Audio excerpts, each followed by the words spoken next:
Hello, good day, good morning, good afternoon, wherever you are in the world, and welcome to Haystack Live. This is our regular meetup, and we host exciting talks about all aspects of search and relevance. My name is Charlie Hull. I'm from Open Source Connections, the search and relevance people. And firstly, just like to say thank you to Empathy, who have kindly lent me an office for the day down in London. I'm on Baker Street, sadly not at 221B, but I'm at slightly further down the road, but still a very exciting and classic location. So I'm very excited today to welcome Sid Probstein, who's going to be talking about the challenge of enterprise federated search. But just before we get in, a couple of bits of housekeeping. As ever with Haystack Live, please keep your microphones muted. We maybe have to mute you if there's some background noise. We're recording the talk today, which will go on Open Source Connections YouTube account very soon. If you have a question for Sid, I suggest you put it into the Zoom chat, and then I'll ask it on your behalf later on after Sid's finished his main presentation. And that's about it, really. A few other tips. If you're interested in search and relevance, and I'm sure you are, obviously you'd like to find out more, there's loads more videos of other talks we've done on Open Source Connections site. In fact, we've got a categorized list of all the different kind of videos we have. You can see the link there on the screen, including my colleague Atita's recent talk at Berlin Buzzwords on vectorizing your open source search engine. You may find that interesting, the current buzz around vectors and AI. Anyway, without further ado, I'm going to hand over to Sid, who's going to tell us all about the challenge of federated enterprise search. Sid, over to you. All right. So Metasearch is not a new thing. And whether you call it Metasearch or federated search, they're largely the same thing. I guess currently people are using federated search to refer to e-commerce federation. I've been in search for a while. Just to introduce myself briefly, I was lucky to get my start in Northern Light Technology, which is still going strong, and work on search and indexing of the web. Then moved on to fast search, founded a company called Ativio, which is now ServiceNow. And I've tried my hand at search a few other times as well, in many cases doing consulting and helping people with set up their search portals and solve search problems. In the last couple of years, it feels like there's been a pretty massive renaissance, if you will, in search. There's so many new search engines, and there's this, incredible excitement around what can be done with vector databases. So Metasearch, is there a place for it? Well, I thought so. The thing about Metasearch is that it requires no copying, indexing, repermissioning. It doesn't need it to do any of that. Something needs information, it creates a query, sends it to a meta search engine like Swirl. That is essentially brokering or using integrations, query integrations, right, with other services, and they don't have to be search engines, they could be databases or some API out there. Sends it to them. Ideally, it's adapting the query, as we'll talk about, but it's basically going to get the responses and then try to give you back a unified result. It's very appealing. It seems like a lot less work. It's certainly less computationally expensive, right? You don't have to build an index, you don't have to keep it up to date, and you don't have to store documents. It certainly seems very appealing. But so I've been at this for a little while, and I've learned a lot from people who've been at it longer. And I can say that federated search has been something people kind of stayed away from, to be honest. And if you look at some of the more traditional commercial vendor blogs out there, you'll see that they don't really like the idea. They would think it's much better to get everything you need together into one place and index it. And there's some good reasons for that. In the past, particularly, federated search has been not, because it's like how it's not get to things, especially in the pre-cloud era, 10, 15, 20 years ago, when we had data centers and perimeters and DMZs and VPNs and all those firewalls. It could be very hard to get to a system. It might be owned by a department. It could have been put in a different data center. It might have its own protocol, connect, authorization. It might have its own security model. So those were things you'd have to account for, right? And that's a huge barrier. If you can't get to the query point, how are you supposed to do it? And people have tried ways of getting around this, like robotic process automation, screen scraping, right? Techniques to say, look, let's just put the thing into the search box and scrape the results and see what we can do with it. It's clearly not going to be a huge win, and no one would like that, especially in the large regulated enterprise. Another point, all right, so if all the search engines are pretty good, this might be a reasonable approach, but we have lots of things in the enterprise databases and not only SQL engines and file stores and columnar stores. And we can't just expect any query the user types to work with any search or any interface, I should say. They're not all equal. So that's another point. How are you going to handle that? And of course, anybody who's tried consulting, right, me especially, has thrown brute force at it. All right, so let's start with one and then we'll add another. And by the time you've got 3 or 4 of these things wired up, it becomes highly unmanageable. Now, just getting the query out to one part, what do you do with the response? You could get any number of different data types, schemas. There may be lots of hidden knowledge in the form of taxonomies and ontologies. How are you going to put this together? There are entire companies, entire ecosystems that do nothing but try to knit together data, right? So that seems like a very high bar. And then, I mean, as if that wasn't enough, right? How are we going to rank these responses? They're different. They're going to be different lengths. They might have different content and formats. How do we normalize the score? What about the mighty IDF? How are we going to, compare if they're different vector responses? What about languages? So federated search has certainly had its place, but it hasn't been something that people have seen as a general cross-silo enterprise search solution. But in the last couple of years, things have changed. I bumped into the CIO of a big publisher, and I asked very honestly, someone who has been in search, I said, what software really made a big difference for you, of your company, over the last, these difficult 4 or 5 years where office closures and can't get together live? And she said it was Office 365, that it saved them because they could use, the document collaboration features, and they ultimately were able to make that work. And that's a pretty interesting idea. That was the most important thing. What else happened? Well, M365, if the files got consolidated there, I think we have good news. That means that there's an easy way to get to files and messages and Teams chats, and actually, things are different. It occurred to me that things were very different with that response, and we could take advantage of that. So I wrote Swirl and open sourced it because in this era, when most everything has an easily reached API, it's probably well documented and uses a standards-based authentication, and it's highly likely to return JSON. All of a sudden, federated search seems much more viable. And I prefer the term metasearch just to avoid collisions with the e-commerce federation, because Swirl metasearch is probably not for deep dive e-commerce where facets, right, are essential to disambiguating. You need to have a full index and build the structure around the facets and handle the sparse matrix in order to do that. But when you're trying to look across many sources, cross-silo problems, it's a game changer. As long as those other things are true, right? That you can get to things and connect to them, that they do have standards-based authentication methods, they do return consistent type of results, the problem's much easier. So Swirl's available under Apache 2.0. It's really intended, the project, for search developers, data scientists, and search people, right? The search people who build search solutions to build cross-silo search without moving data, without re-indexing it, without having to re-permission it. It includes out-of-the-box connectors to Elastic, OpenSearch, Solr, all the open source things. There's also a generic endpoint connector you can use to talk to most of the online services that take some kind of a URL and respond with JSON. And it has built-in OAuth support, so you can connect to enterprise services that use that, such as Atlassian, Microsoft 365, etc. Whole thing's built on the Python Django stack, and it's easily tailored with thousands of plugins. And you can also re-rank results. The key thing, here's what it does. It re-ranks results using a bunch of different techniques, in particular cosine similarity from Spacey and NLTK for a variety of tasks. And it really goes with the grain. That's why I'm here today.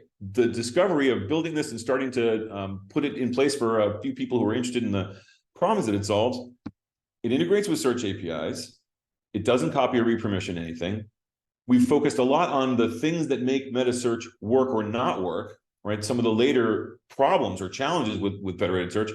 Swirl is very focused on adapting the query for each source to make sure it can fulfill that user's request.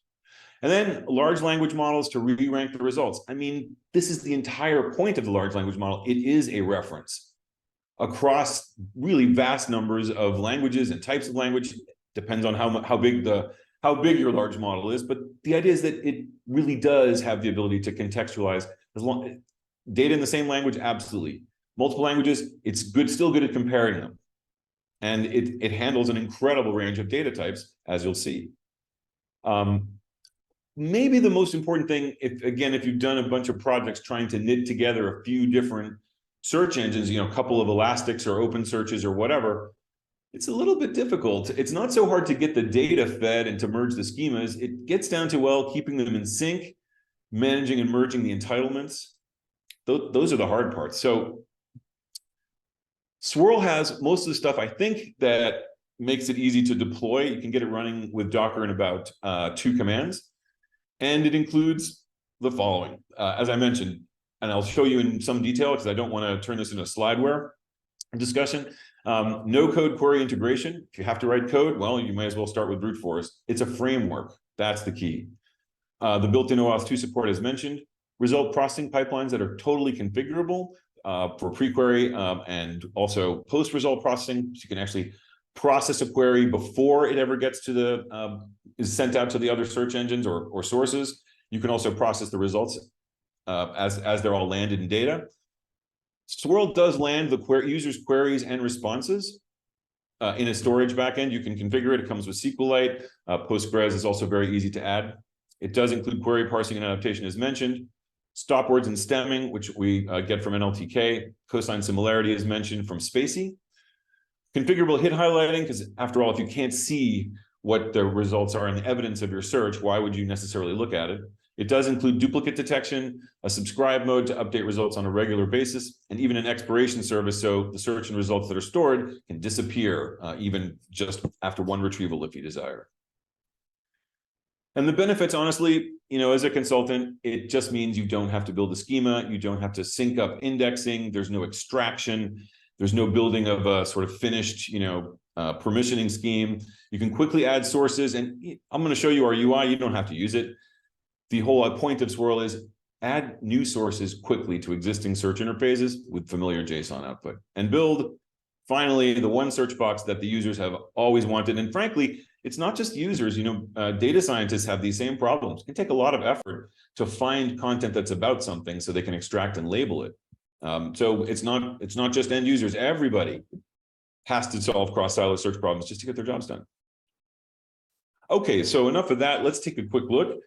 I wanted to start actually just by showing you the repo.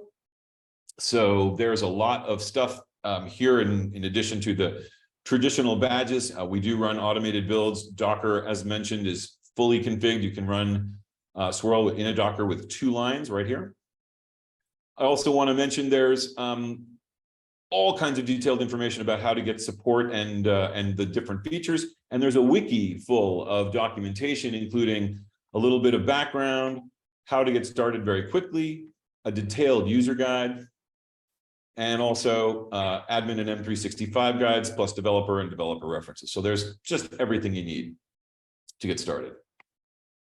So if you power up Swirl, I'm running it locally. You'll have this, there's an admin page you can use. It has access to all of the different sort of functions. You can jump to the admin console as an example. Swirl is multi-user. So in a single deployment, I'm just running as admin, but you can set it up and have Django users, set those up. They can have different scopes. You can set them up with different access to different search providers. I'm not going to take you into that in great detail.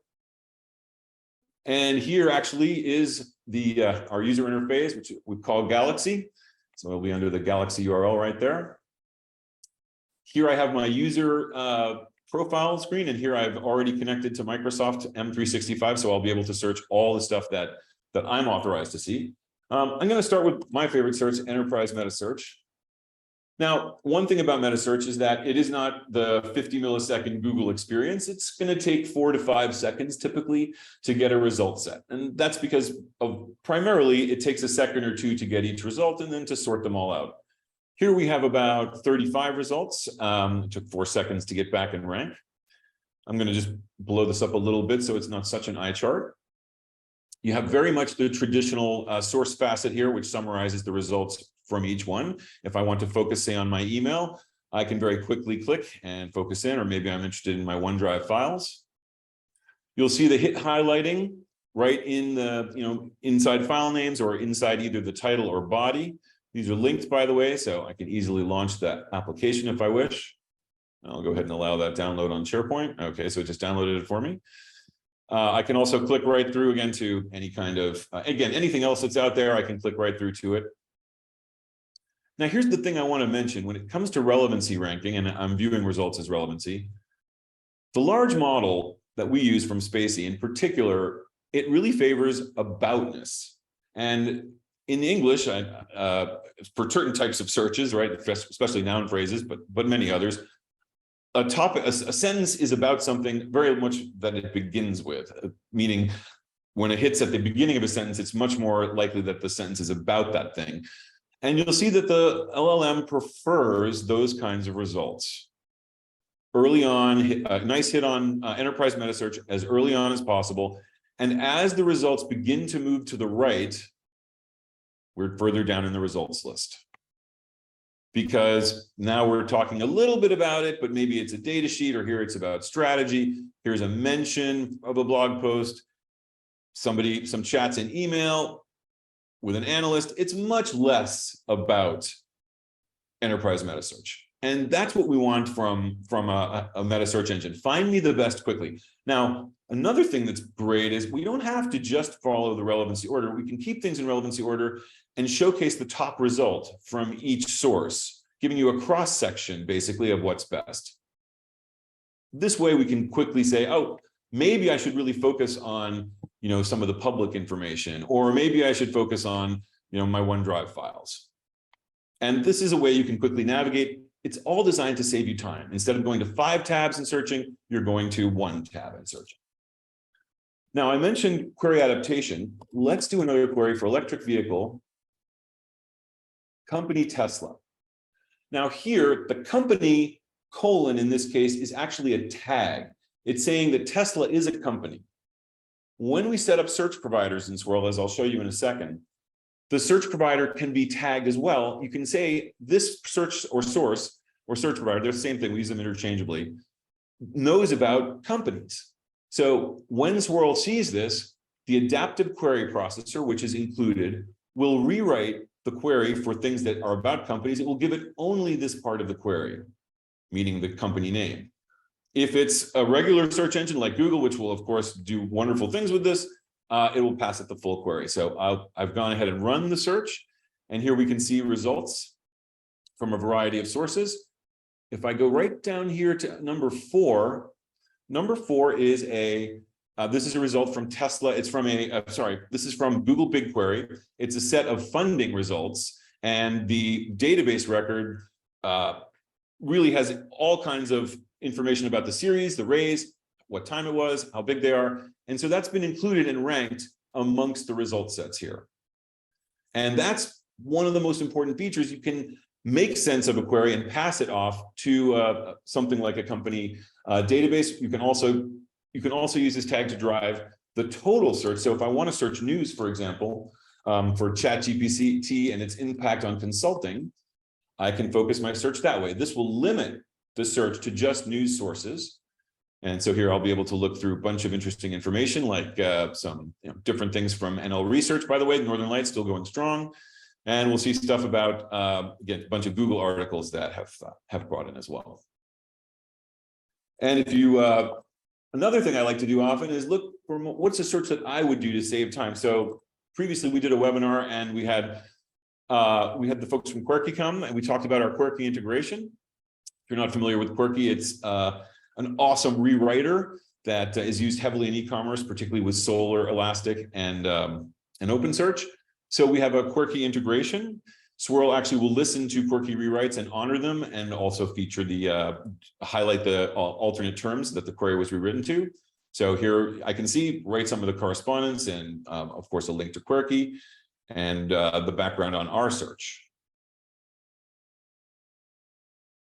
So just cutting back over to the slide deck. Hopefully you're still seeing my screen. I'm going to take that as a yes.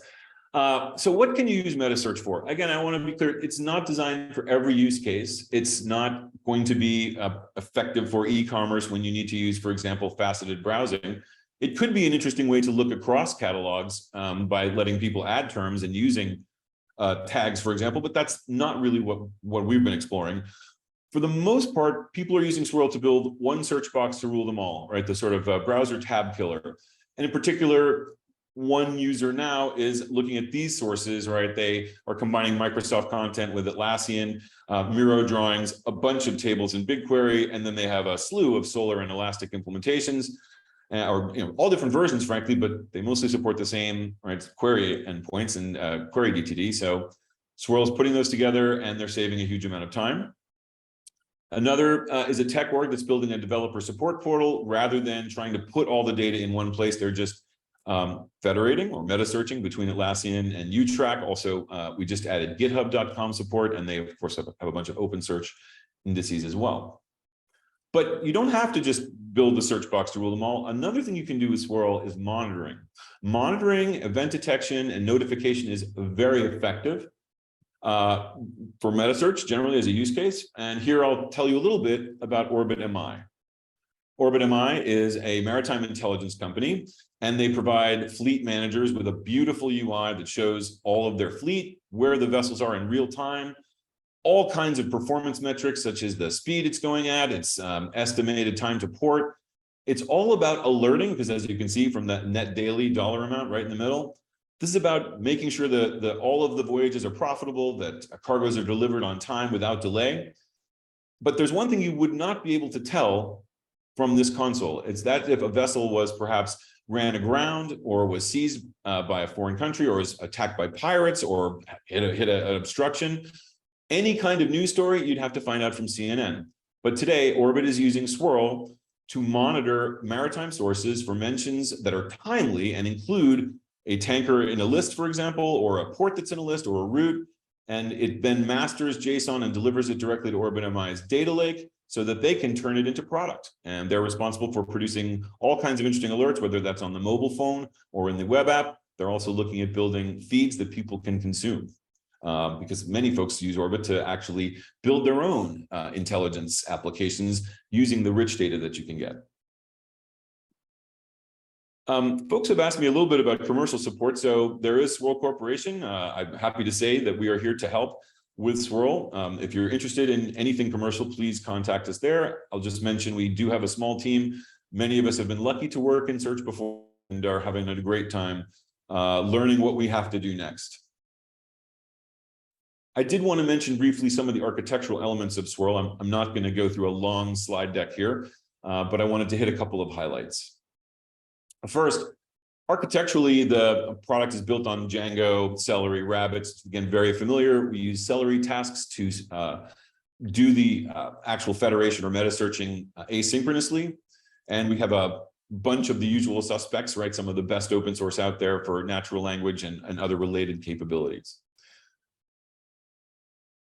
Fundamentally, when a user wants to, some system wants to create a search, it can use the search UI, or it can obviously use the APIs that are present.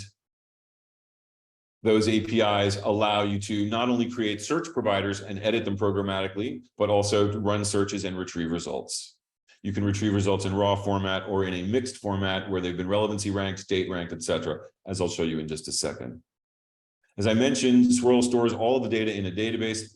By that, I mean the queries and responses. Those can be aged out automatically if desired. There are no documents of any kind.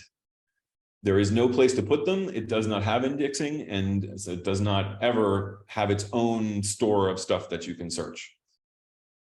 It does come with the all-important workflows, or I like to call them processing pipelines, I guess, and going back to some of the other companies that have had that as a term.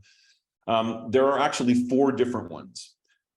At the search object level, you can specify the pre-query processor, which will run a series of stages, which ideally do relatively small things to modify the query. That actually updates the query that then goes to each provider. The individual providers also have query and result processing pipelines that are specific just to their responses. So you can have a query processor that's, for example, just for ChatGPT or just for Google or any other. We actually have a forthcoming date finder that's very useful with web data. It will try to find a date in the beginning of the body and update the date published field. And then maybe most importantly, there's a post-result processing that you can use to implement processing of all of the landed data, and that's typically where we put the relevancy ranking right now. So again, not to drill into this thing too long, I did want to talk a little bit about the three important objects that Swirl is kind of based on. The first is the search provider. Search provider is a no-code JSON record, database record, that defines or configures a connector. So it's designed to specify a specific endpoint, like a Google programmable search engine that I trained on enterprise search. A couple of properties.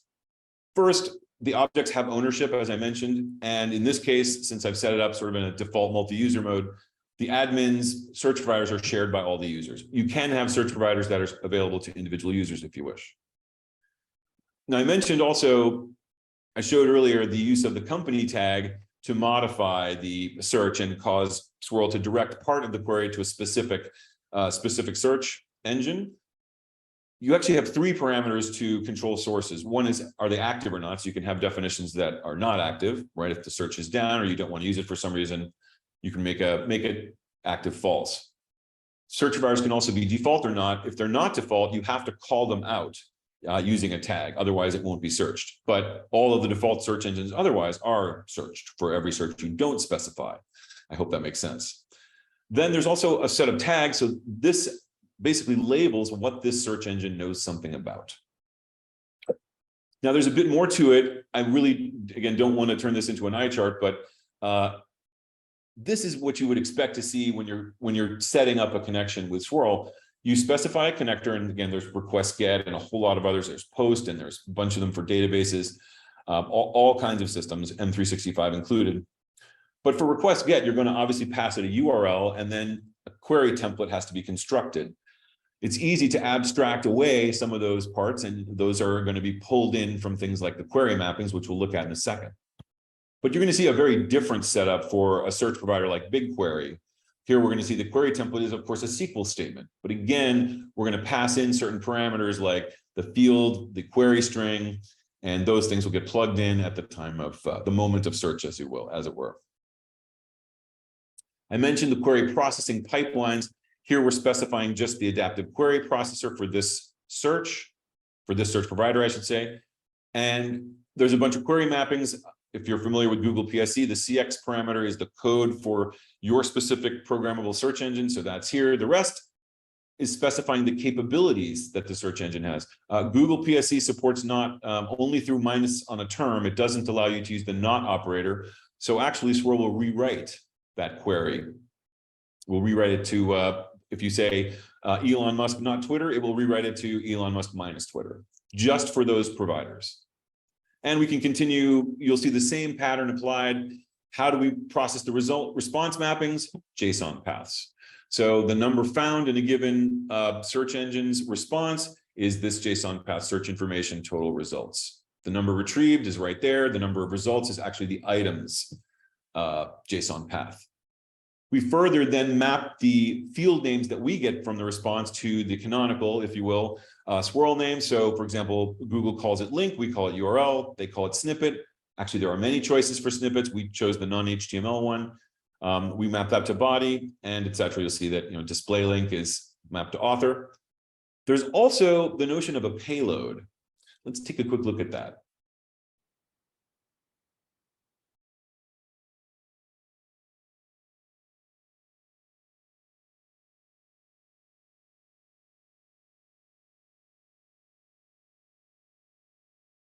So here I'm running a search for Tesla just on a bunch of news sources.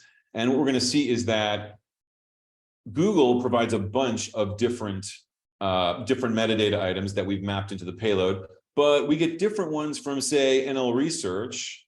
They have more information like type, source, country, and language. So the payload, when we look at the configuration of the payload, as we have here, when we're not mapping an item like hash ID, okay, or page map, meta tags, type, those simply get copied into the payload. And there's also a directive no payload that says, I only want you to put things I specifically map into the payload. So you have the ability to really start without no payload and see everything that isn't mapped into a Swirl field will be dumped into the payload. Then you can decide which ones you want. Just keep those JSON paths, turn on no payload, and now you have a nice clean result set where you don't have too much data coming back. And this allows you to have a single record that represents the URL, the title and the body, author and date, along with whatever payload you may then want to use for other purposes. Okay, next item is the search object. When you create a search, like knowledge management, you're going to actually create a search object. The object persists at least for the lifespan of the federation or metasearch process. It carries a bunch of interesting information. For example, the query string and the query string that may have been changed, or let's say output, by the pre-query processing pipeline. So we do include a ChatGPT-based query processor that you can use for this. You can give it any prompt, and you could say, for example, rewrite this as a Boolean, rewrite this as a question, rewrite this fuzzier, rewrite this more broadly. Just one example, you could translate it too. When you run a search, you can also specify sort. That's the sort that we request from each of the targeted search engines, or sources, I should say. You can also specify sort by date. That doesn't mean that Swirl will do it. It means it will ask the sources that it talks to give back date sorted results. Obviously, you can specify which search providers you like and the number of results requested. It also includes the status if there's a problem, and sometimes there is, right? If one of the sources is down, you'll get only partial results. So you'll want to know what that status is. And you can quickly open up the results using this link here. However, before I jump to the mixed results, I want to point out that there are actually two available result objects. There's mixed results, which is what we use in the user interface. There is also a result object. Result object represents the raw results, or I should say the processed results from a single source. And it includes stuff like the ID of the search, right? There will be multiple result sets, assuming there are multiple search providers for a given search.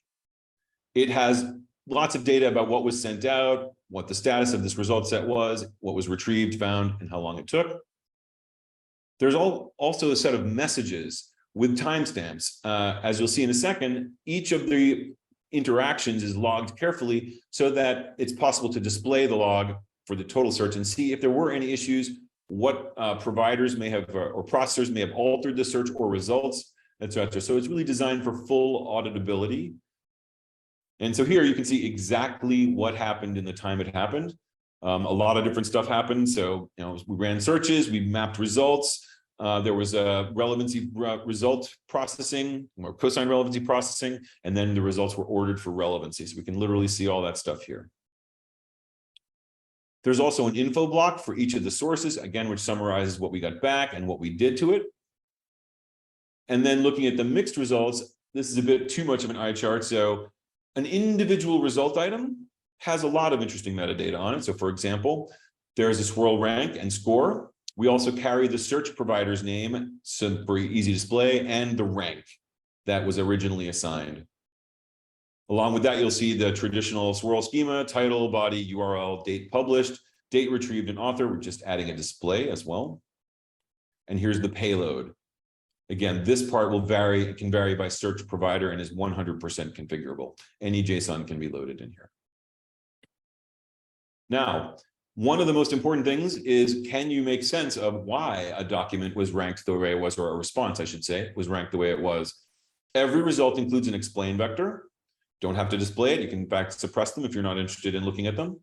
For starters, it lists the stems that matched. We do match on stems to optimize for a recall as much as possible. Then there are blocks that show where the hits were in each field and what the similarity rank or similarity value was between them.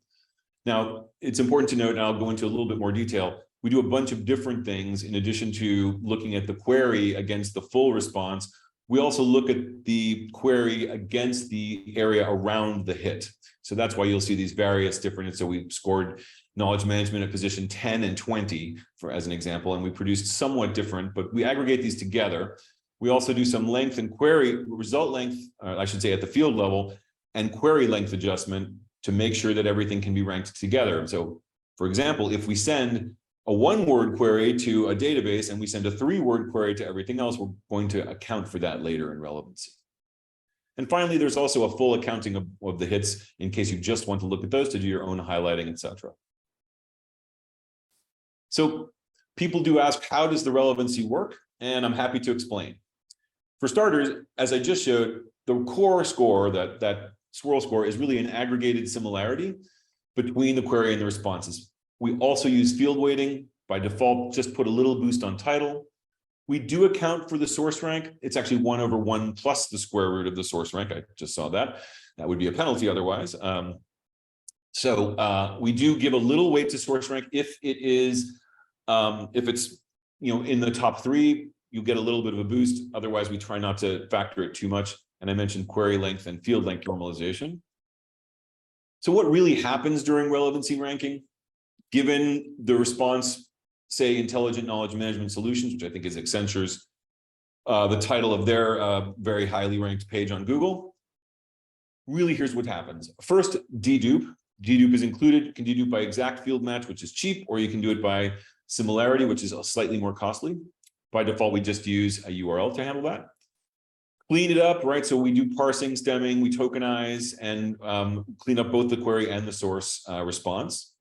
Match on the stems, but extract the actual hits from the source.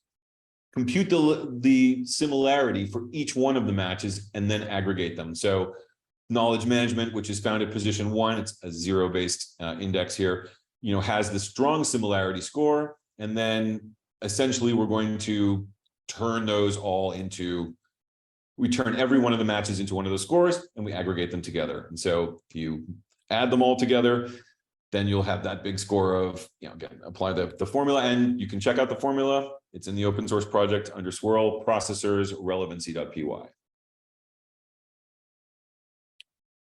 So one thing I want to mention is that Swirl is community supported. So we would love anybody who's interested in working with it, please join our Slack channel. And I'm delighted to pause and take any questions. I hope that that made some sense.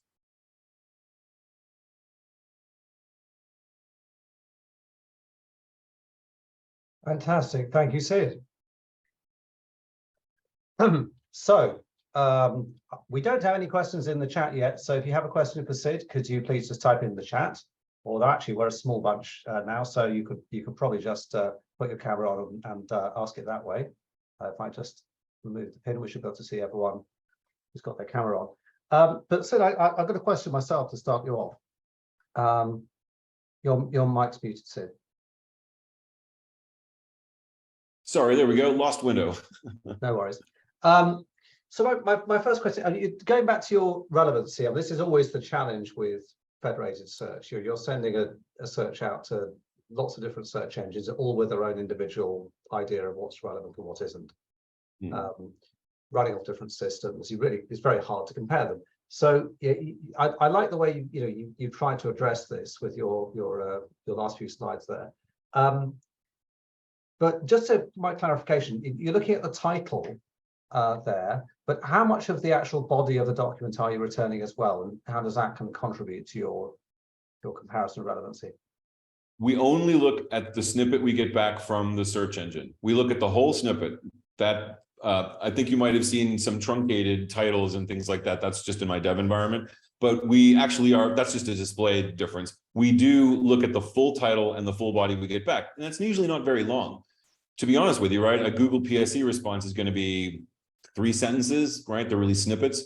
Some produce somewhat longer responses. So for example, I can show you UTrack as an example, right? UTrack is our ticketing system, and those responses are a bit longer. That's where the length normalization comes in.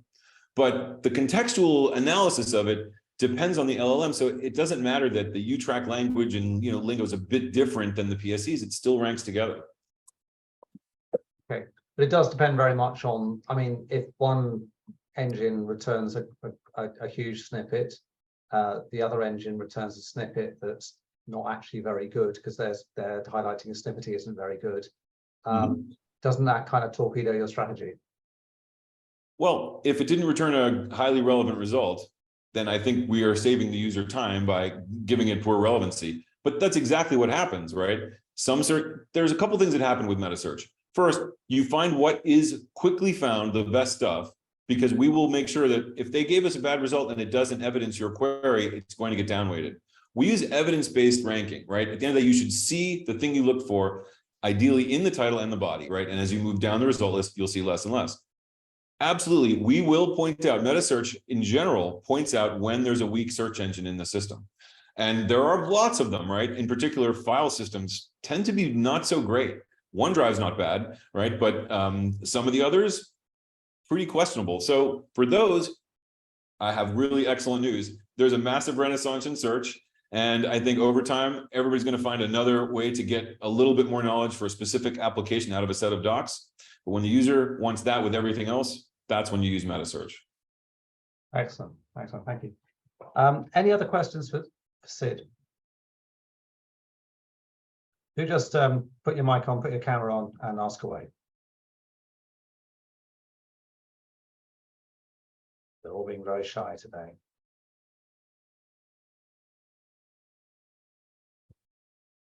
So I got one more for you just while we wait. Oh, Brian. Brian, you must have a question for us. Just unmute for us. There we go. Is that better? Hey, Brian. Hey. Awesome talk, Sid. Thanks for walking us through this. Just curious, you talked about, I mean, obviously the huge value with Metasearch is the ability to not have to reprocess all this content. You talked about M365, and so there's these standard providers, that sounds like you're connecting to. What happens if an enterprise has something like single sign-on? Like basically they're running their own, security and front of stuff. How would you handle it? So, today we offer OAuth supports. If you want to download and install yourself, you can hook it up to an OAuth backend, like an IDP like Microsoft as an example. We are bringing out, we have a hosted solution today, which includes OIDC, so you can do auto provisioning off of that. And we are going to bring out a SSO, including Okta support and Auth0. That's part of our roadmap, and just watch the website. It's coming very soon. Cool, thanks. Good question, appreciate that. At the end of the day, this is the whole point. The user doesn't need, there is no put documents into Swirl and search them. That doesn't happen. If you don't configure Swirl, it can't find anything. It only searches with existing entitlements. So we are 100% about OAuth 2, OpenID Connect, and SSO, and making it incredibly easy to use the search engines you already have, create all kinds of applications, or just add sources. Let's face it, I've been lucky to work for a couple of search vendors, and when the vendor's capabilities are well aligned with the solution, things go well. But that isn't necessarily going to stop anybody from moving forward. When things don't work out, then, well, you have to come up with alternate approaches. And if you already have enough pieces of the puzzle, right, knitting together the things you have is actually what the users want. If you try to, add another source to a vendor's product, you know how hard that can be. And after you've added 5 or 6 or 7, you might well be exhausted. And again, I've been a vendor. I want to be very clear. I've come from that world, and that's why Swirl is open source and intended to address a need that really isn't addressed. And that's exactly what you're talking about, Brian. I don't want to build another lake. I don't want to build another pond. I think there are so many amazing ones, again, from Weaviate to Vectara, and the latest stuff that Chai just announced about Elastic. We're in an amazing renaissance. And I think all of those engines will do incredible things. The users, you want to get rid of the tabs, Metasearch is the answer. And it's absolutely about making it easy and secure to do that. Thanks for the question. Excellent, thank you. So any other questions for Sid? Just unmute your mic and your camera and ask away. Please.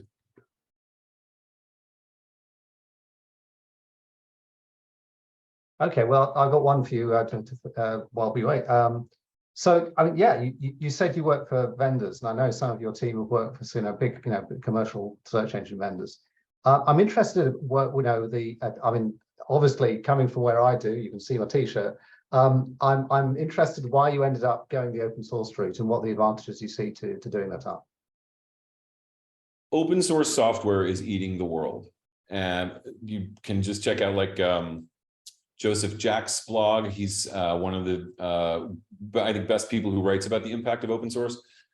During the pandemic, I think the enterprise discovered that longevity is not necessarily a feature of startups.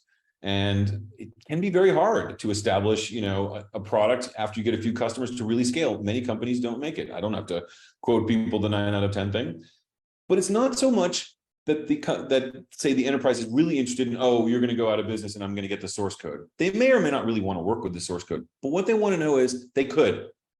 And furthermore, the tailoring of it, trying to build an enterprise platform, a commercial platform that is really going to be all things for all people, or especially just for like a few thousand enterprise, right, users who could really get value out of it, that becomes very hard. And the enterprise is, frankly, let's say, solidifying, right, cementing the choices they've made in the last few years. So the ability to tailor it, I think that's strategic. Furthermore, we're 4 people. We have been lucky to work at vendors, right? And we're just big believers in it. At the same time, like, maybe you don't want to work with us. You have service people, you have your own team, take the software, get benefit from it. And if you feed something back, great. I think that's why it's so powerful. The practitioners, right, really value open source. And I think that nowadays, the enterprise does too, right? The people who are responsible for operating these solutions want to be able to fix it. They want to be able to patch it and tailor it. And that's the most important thing, right? Is that it's going to be here for a long time, regardless of me. Well, that's music to my ears. So do we have any other questions for Sid?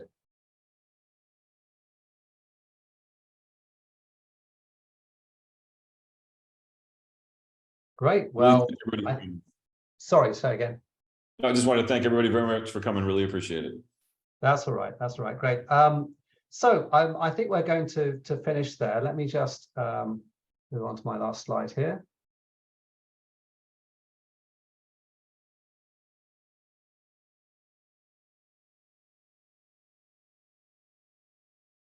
So firstly, thank you so much, Sid, for giving us your time and showing us about Swirl. Fascinating project, and I'm sure you're going to get some more interest on that. The video of this talk will be up on our YouTube channel very soon, hopefully in the next couple of days. We do need more speakers for Haystack Live. If you've got a talk or you know someone who could give a talk, please let us know. You go to the Haystack website, the URL's there, haystackconf.com.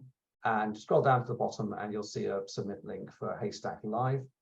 Some of you may be wondering about Haystack Europe, which we usually run in September, October, somewhere in Europe. Well, I had some very interesting conversations last week at Berlin Buzzwords. The dates should be announced very, very soon. But if you're hanging around, the same sort of city that Berlin Buzzwords was in around the end of September, you probably won't be disappointed. But we'll confirm very soon. If you're not on Relevance Slack, of course you should be. We've got over 4,000 people in there now, which is an amazing group, and fantastic place to get your questions answered, publish, talk about the projects you're working on, swap tips and tricks. And of course, any of our talks and talks from all the conferences we attend, lots of other fantastic content is on our YouTube channel. So just to close there, again, thank you so much to Probstein and everyone from the Swirl team. Do let us know if you have any other talks that you could give at Haystack Live, and we'll see you soon back at Haystack Live. My name is Charlie Hull. I'm from Open Source Connections. We're the Search and Relevance people. Thanks very much. Bye.